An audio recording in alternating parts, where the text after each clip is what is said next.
21 जुलाई को social media पर एक एफआईआर का अक्स सामने आया जिससे तस्दीक हुई कि खलील उर रहमान कमर के साथ वारदात हो गई है।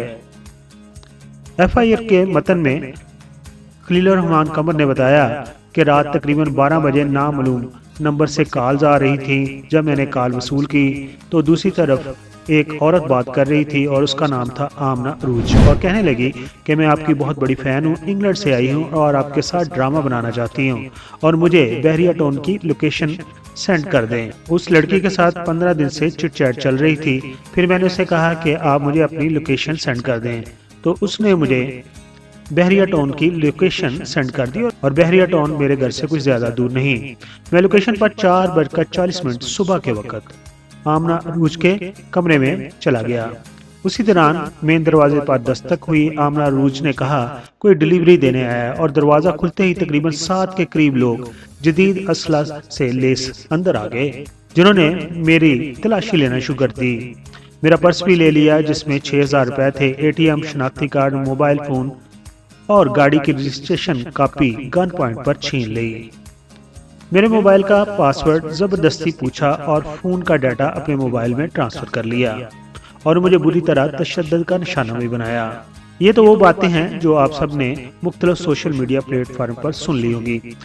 हम आपको ये बताते चलें कि खलील उर रहमान कमर जब बहुत ही गरीब थे, जब उनकी एक अच्छी नौकरी नहीं थी, जब वो किसी बैंक के सीईओ नहीं बने थे, तो उनके पास एक बाइक होती थी और वो अपनी बाइक में तो पेट्रोल डलवाते थे, लेकिन उसके साथ एक लैदा बोतल में पेट्रोल डालकर भी रखते थे ताकि इमरजेंसी में उस पेट्रोल को अपनी बाइक में डाल सकें। एक दिन उन्होंने बोतल में पेट्रोल डालकर रखा हुआ था कि उनकी नन्ही बेटी की उस बोतल पर नजर पड़ गई और उसने उस बोतल का ढक्कना खोला और उसमें जो पेट्रोल था उसको पीना शुरू कर दिया। और जब उसने पेट्रोल कुछ पी लिया, वो बहुत छोटी थी तो उसकी तबीयत बहुत ज्यादा बिगड़ गई। डॉक्टर के पास लेके गए लेकिन जानबरा ना हो सकी और उसकी डेथ हो गई।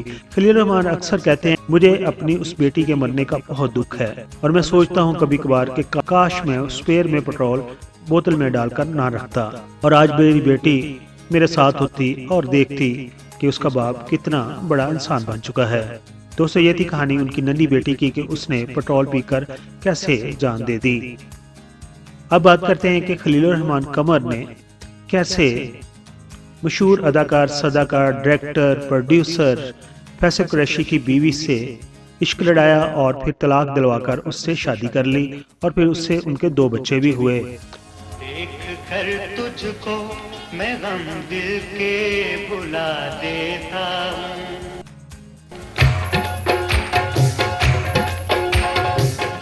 जैसा कि आपको मालूम है कि पाकिस्तान टेलीविजन से एक ड्रामा नशर हुआ था जिसका नाम था बूटा फ्राम तोबा टेक सिंह। उस ड्रामा को खलील उर रहमान कमर ने ही लिखा था और उस ड्रामा के मेन रोल में फैसल कुरैशी थे। और वहीं से ही फैसल कुरैशी और खलील उर रहमान कमर की दोस्ती हो गई और फिर दोनों ने एक दूसरे के घर आना जाना शुरू कर दिया, यानी कि एक फैमिली फ्रेंड बन गए। लेकिन फैसल कुरैशी को क्या पता था कि जब वो शादी करेंगे तो खलील उर रहमान कमर उनकी वाइफ के साथ ही इश्क लड़ाना शुरू कर देंगे और ऐसा ही हुआ। खलील उर रहमान कमर ने फैसल कुरैशी की पहली वाइफ के साथ अपनी शायरी के ज़रिए इश्क लड़ाना शुरू कर दिया और वो इनकी बातों में आ गई।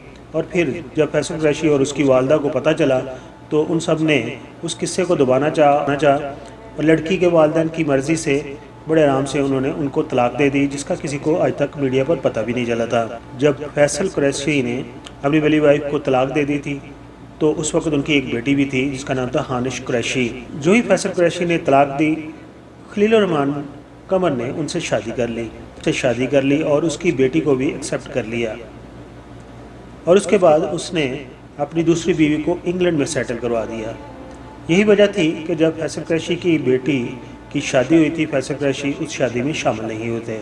इस कहानी से आपको पता चल गया होगा खलील उर रहमान कमर ने कैसे फैसल कुरैशी के घर जाकर उसकी इज़्वाजी ज़िंदगी को तो तबाह किया और फिर तलाक दिलवाकर उसकी पहली बीवी से शादी कर ली।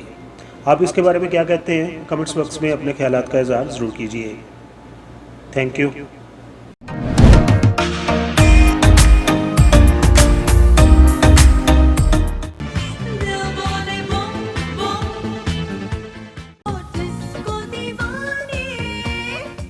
I am Nasa Hassan. Please like the video and subscribe PK Mega Videos channel.